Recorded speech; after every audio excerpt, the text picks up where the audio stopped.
So, in fact, today's agenda is about mobile electronics, and the whole last week, actually, we had a very exciting event in Launchpad as well.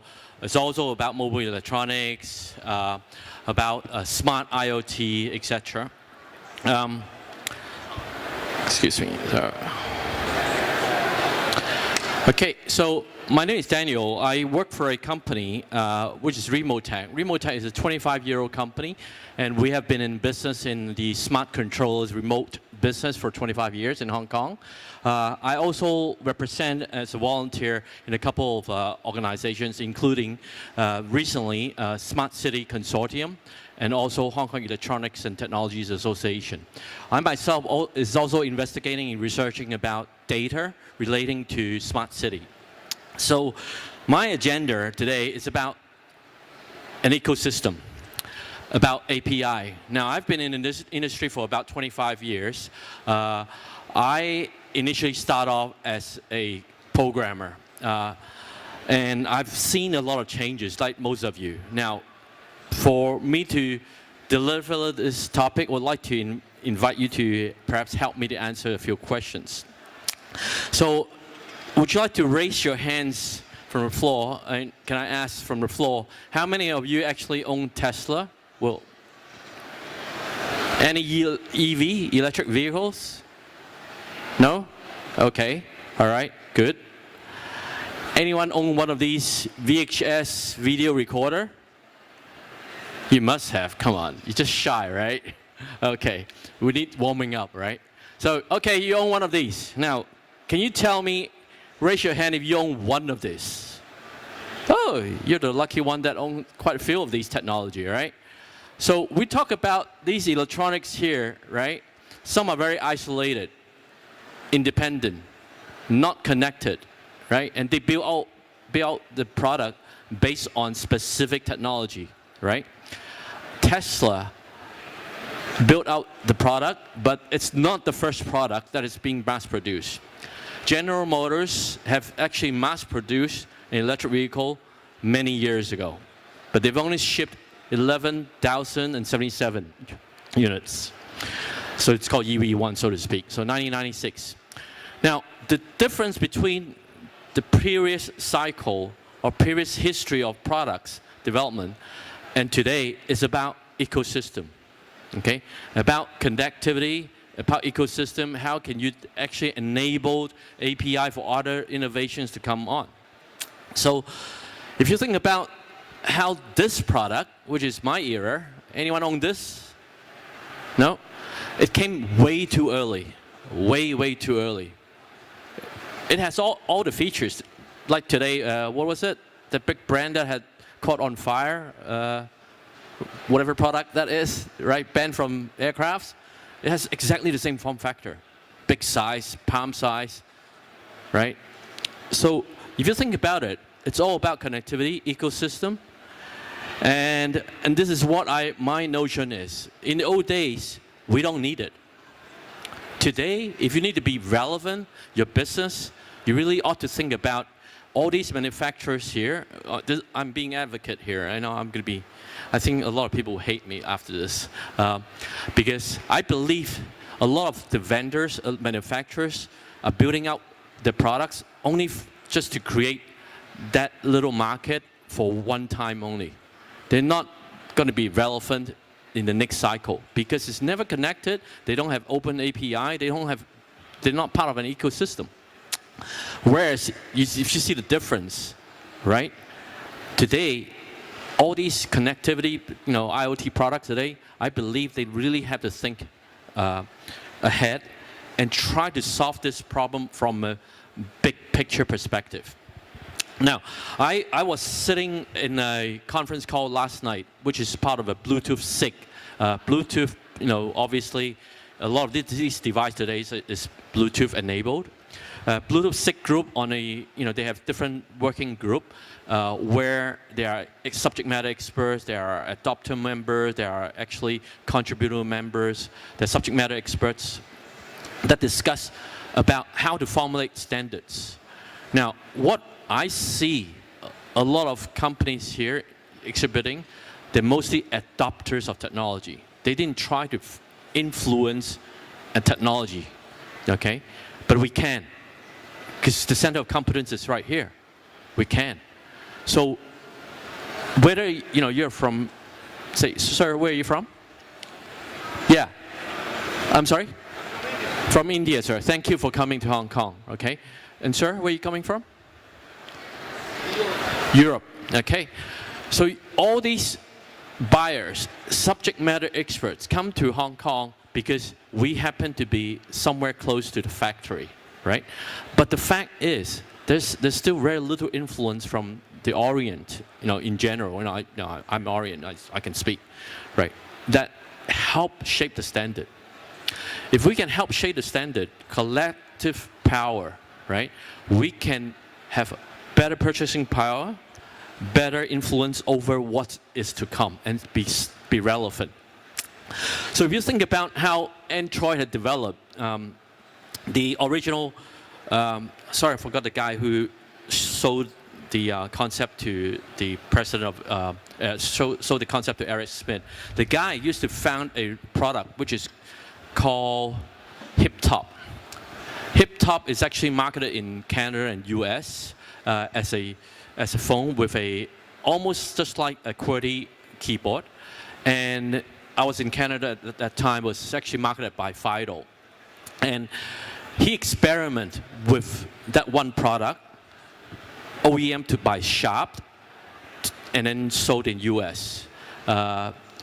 I recall there is in celebrities, web show and all this, they'll flip it out, right? And you see it, it's like product placement. It's very cool and hip in the youngster. And it's all about messaging. It's all about and building ecosystem. That's when this guy was smart enough to approach Eric Schmidt and say, look, I can build an ecosystem for you. I built hardware, I've proven it, it's got adoption, maybe not a lot, it's 1 million, 2 million in the US maybe. But that's when it hits him that maybe I should just sell my talent, build out this ecosystem. Go search it out. It's called HipTop. It's a Sharp screen. Yeah, those of you from North America will know about it. It's an edge device. It's not even 3G at that point. Okay, so this is the story of Android. All right, if you kind of believe the ecosystem model, then think about the games, right?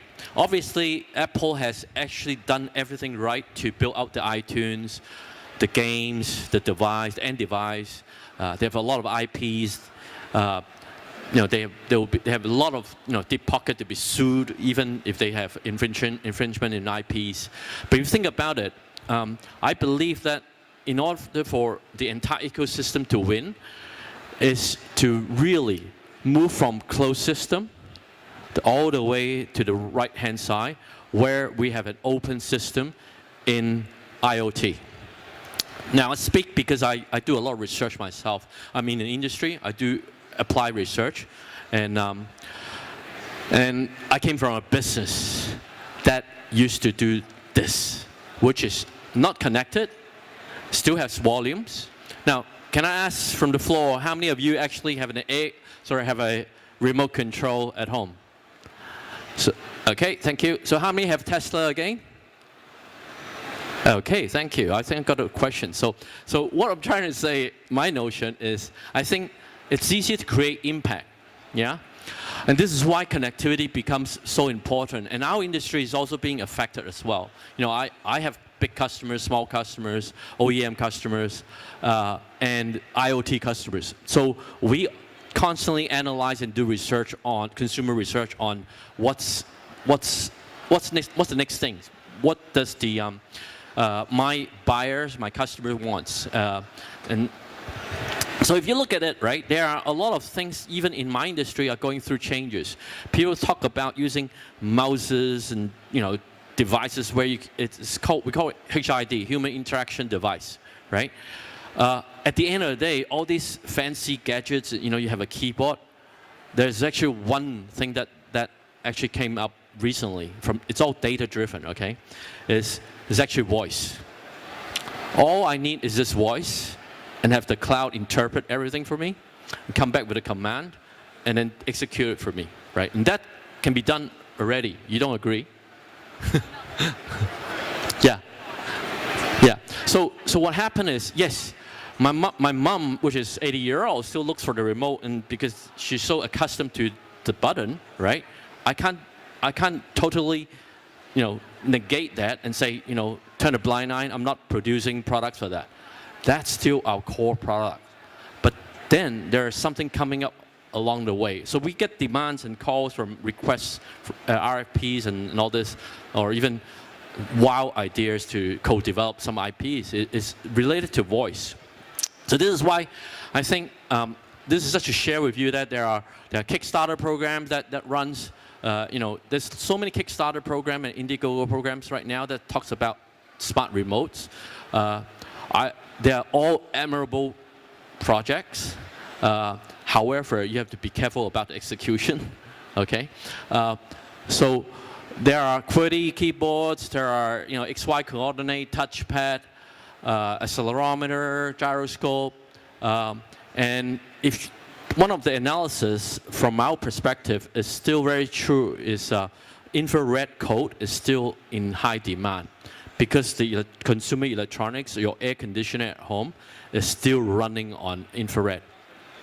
So this is why we have still demand. This is actually our customers.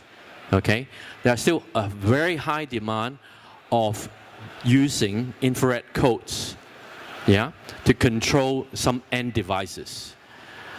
Meaning, I have to make it available to the world to connect through apps, through APIs, through cloud services, and all that, right? So I, myself, have to start transforming the company and say, look, I cannot no longer afford to just create products like these ones, which is, all the IR codes, everything is burned into the EEPROM. I have to do something much better and bring it to the cloud, bring the solution to my customers. So this is my own life case of how to bring API in and to build an ecosystem. Now, I just want to share with you some data. This is actually from another survey from Hong Kong TDC that from last year, this 68% of the respondent, or 433 respondents, actually says that they would buy and support or consider smart energy related devices. Okay, 68%. And within all the respondents, they believe that these are the sales growth. And of course, home appliance is high there. Robotics, it could be very niche in industrials, gaming. We all see growth. But mobile device accessories and smart home are still high on the top. So this is from last year. So what happened is, in my journey as a company senior leader, we look for opportunity where I can basically revamp the company from this. Yeah? Okay, so what is interesting is about standard ecosystem is about standards. Do you guys remember the name? VHS? This is a standard, right? What about universal plug and play? It is a standard. What it takes as a standard forward is the ability for innovative manufacturer, vendor, to actually come up with products and applications. It could be very, very creative, This is why with UPnP, there's a peripheral business. Until today, it's still UPnP. So one of my partners is actually involved in UPnP back when he was in chipset companies in US. So we understand all this very well.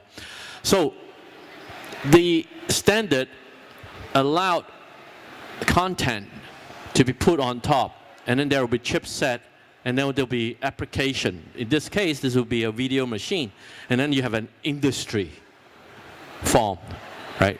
To put in another analogy, our company, what we did was, because we're in infrared remote control, we've been doing it for 25 years, we have worldwide customer base, there were never a standard, never in IR code.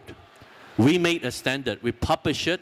We basically work with chipset companies as a de facto standard, as a reference design. That became adopted by many chipset companies, a de facto standard. But what it allowed us is now with the API, with the standard, a lot of applications can be developed. I'm just naming one of them, which happens to be my own invention. So it's called Smart Aircon. And I've actually proposed the Smart Aircon to become one of the smart city project in Hong Kong as a showcase. So the standard has been adopted in many ways. We call it UIRD. So it's a way of encoding the infrared code. So every company has their own interpretation. So basically, you still have to have a universal way to store it. So we store it in a universal way. And then when it comes out, it could be any other protocol that the original manufacturer, the end device uses. It could be RC5, could be any others.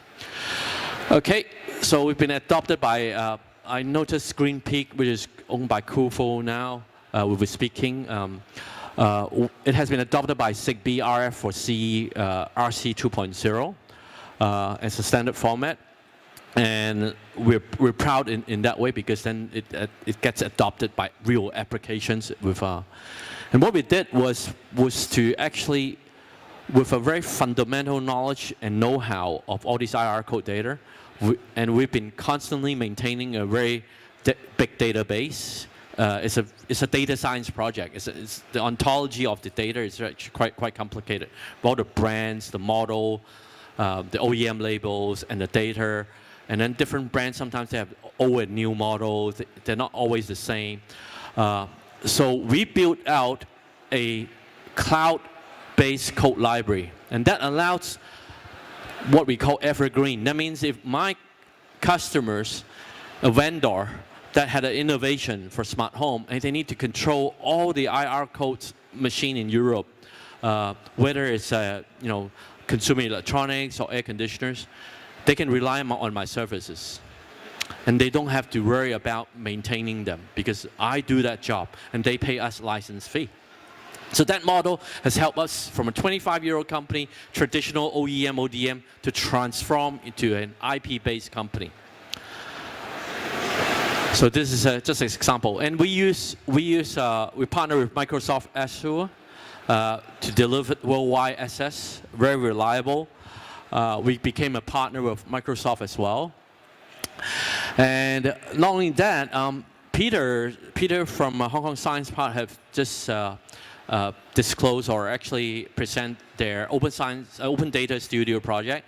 We also took a subset of those IR data as a test data to become part of their partner program to supply to all the innovators out there. So you can actually apply an API account through them and then develop your applications. So through Open API. So hopefully we'll partner with Ingdan, which is one of the bigger company in, was part of Code Go By, which is for components and IoT products.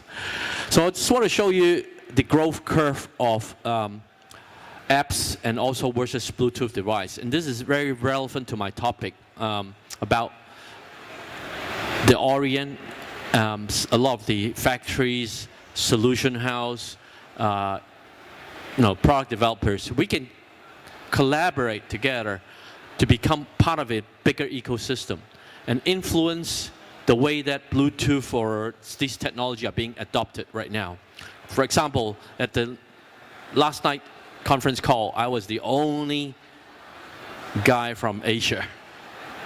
Okay, there are other people from Europe. There will be other people from mostly from US actually in discussion about Bluetooth. So on the left here, you see the number of apps growing. The long tail. You also see the number of Bluetooth devices growing, and that's significant. What it tells you a story that it's a proven market. Don't be deceived about pictures and all that.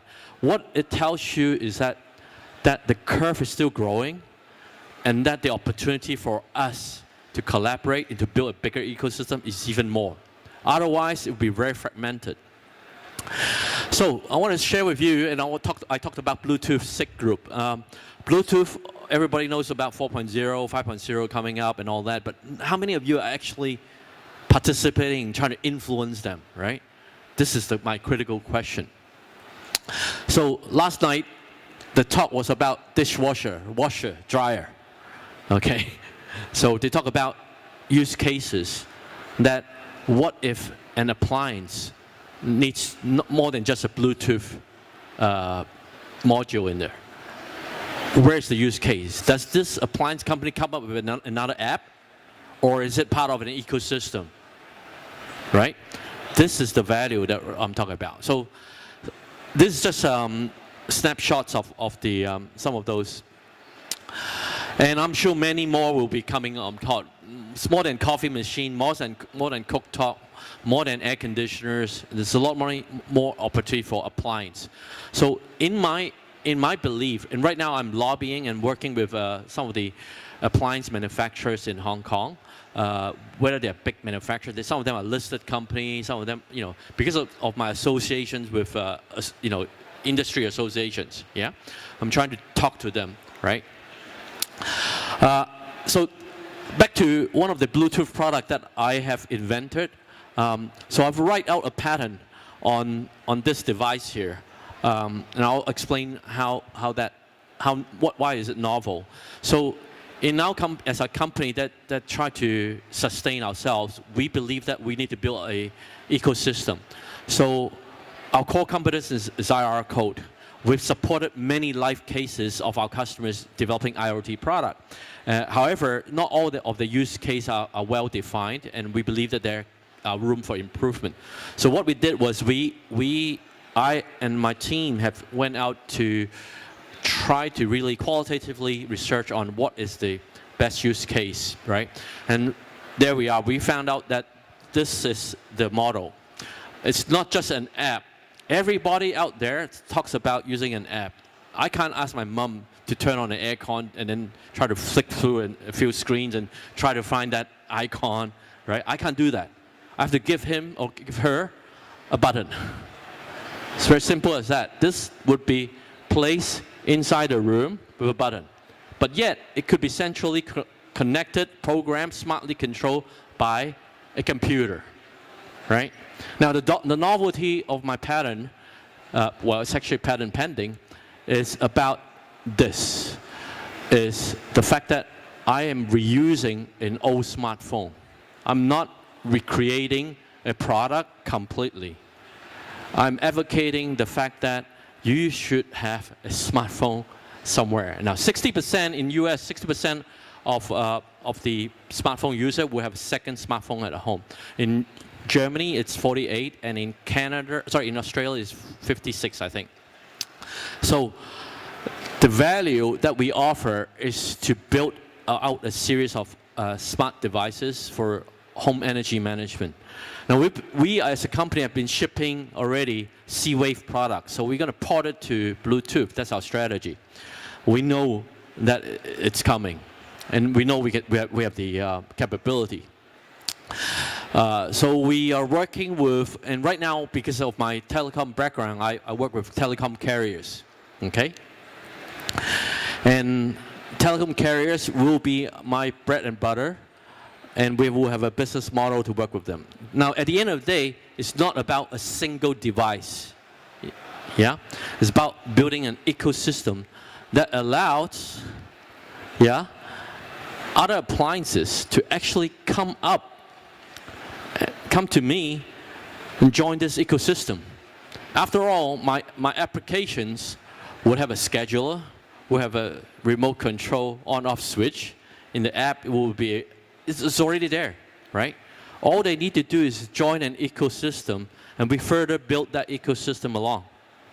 Now, so it's all about API and SDK at that point, right? You've all heard about API and SDK now, right? But if you're still not convinced, this is actually some of the publicity that I received. I spoke at Shanghai GSM Mobile Congress as well, and we've won a few awards. Now, if you don't believe in some of what I said, then I shall paraphrase here. It's the fact that it's an overall ecosystem. If you try to build alone independently, you have a lot of shortcomings. You have an uphill battle. So it's much better for vendors and companies to come up together.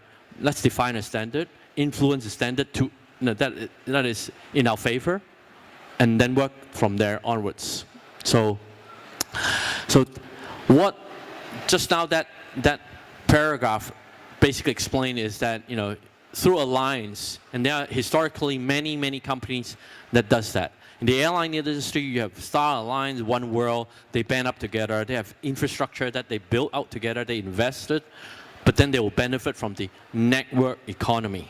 Okay, and you have shorter product life cycle, of course. So this is actually one of the product that we have developed. One of our customers have developed. It's in Germany. It's called Tado.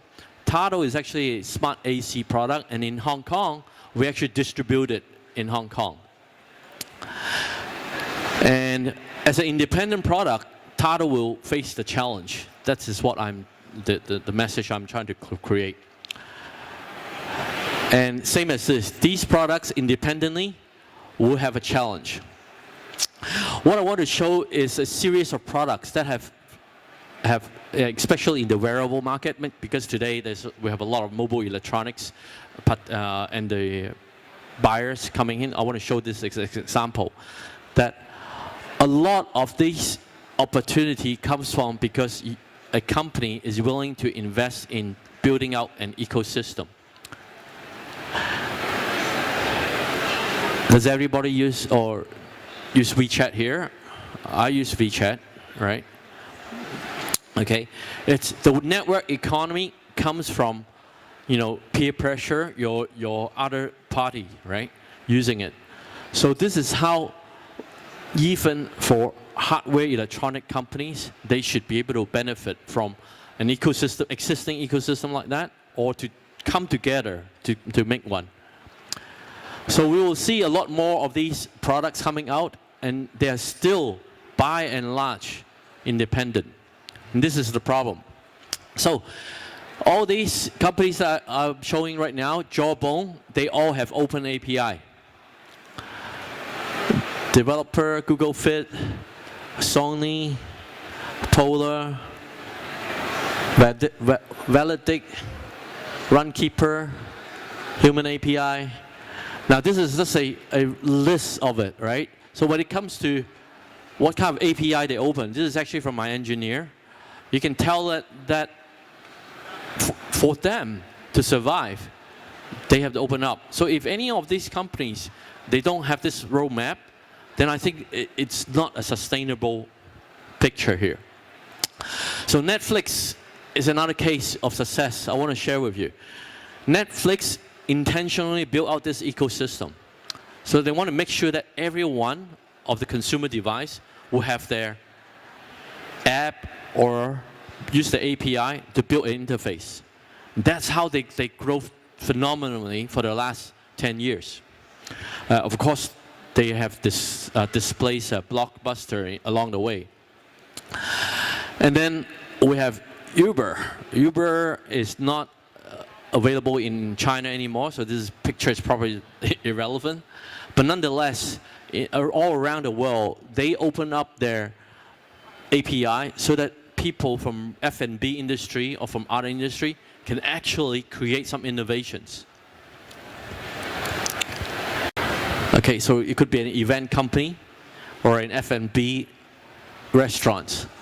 So we expect the API industry to even grow further. This is just the tip of the iceberg here, right? This is statistically correct from programmable web.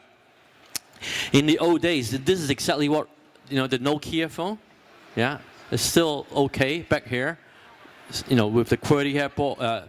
I mean, look at how BlackBerry, BlackBerry was still very influential back then. The stock price is still okay.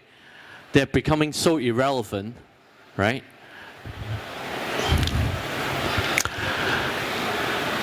More examples. Salesforce 50% of the revenue actually comes from API, from down the line, the value chain. Expedia, 90% of their business come from other people through API.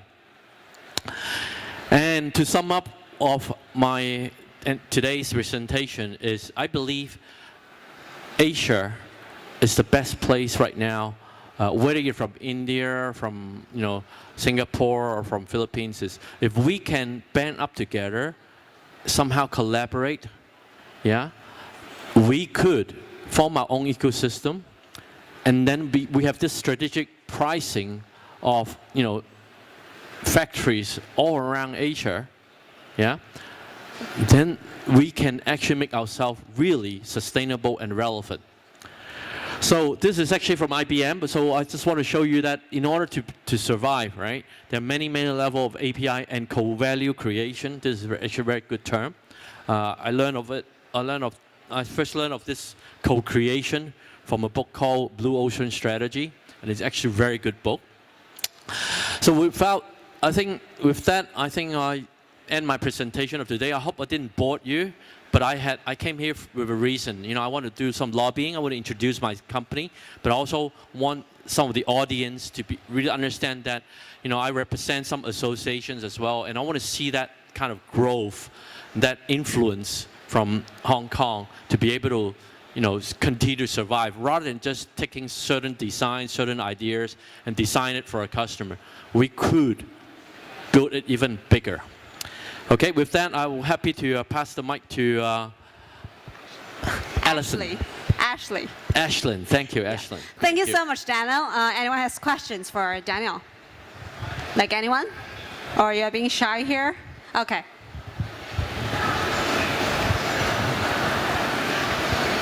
Hi. So just curious about kind of you mentioned a lot about the standards. So for the IoT specifically, last I heard it seemed there were quite a few competing standards for integrating a lot of the appliances in your home into certain functionalities.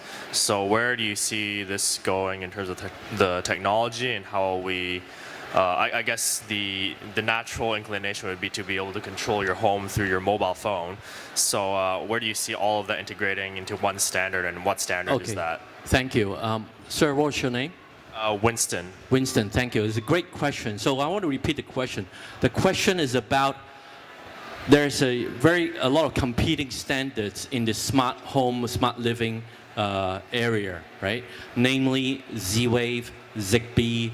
You could even have 433, and then there are the legacy IR control of the end devices, end consumer devices, so, and then of course Bluetooth, right? So that was the question. Where do I see it? Okay, I believe Z-Wave and Zigbee inherently, because they require a gateway, first of all, yeah, and their chipsets are a little bit more expensive. Potentially, it could be an inhibitor for further growth, yeah. And today, all our handphones today doesn't have a Z-Wave chipset, nor a Zigbee chipset, but it has a Bluetooth chipset. This is it's a very encouraging. It's an enabling technology. So to draw a difference, because our handset is a personal device, it has Bluetooth. That means I can connect to whatever Bluetooth device. Whereas if I had a Wi-Fi or Bluetooth, I still have to connect to a gateway. That means there's extra authentication and there's extra investment on the part of for the infrastructure. So I see a parallel of growth of Zigbee Z-Wave in very specific application, but I also even see Bluetooth, especially with the 4.2 and future 5.0 coming up, to surpass it pretty quickly in the next 2-3 years. Now, I can't judge right now because it's all about shipments of chipsets and modules, and innovations. But if you look at how Bluetooth BLE is trying to do, it's not trying to repeat, what Z-Wave and Zigbee does, because they do mesh. They can do some mesh, right, very adequately.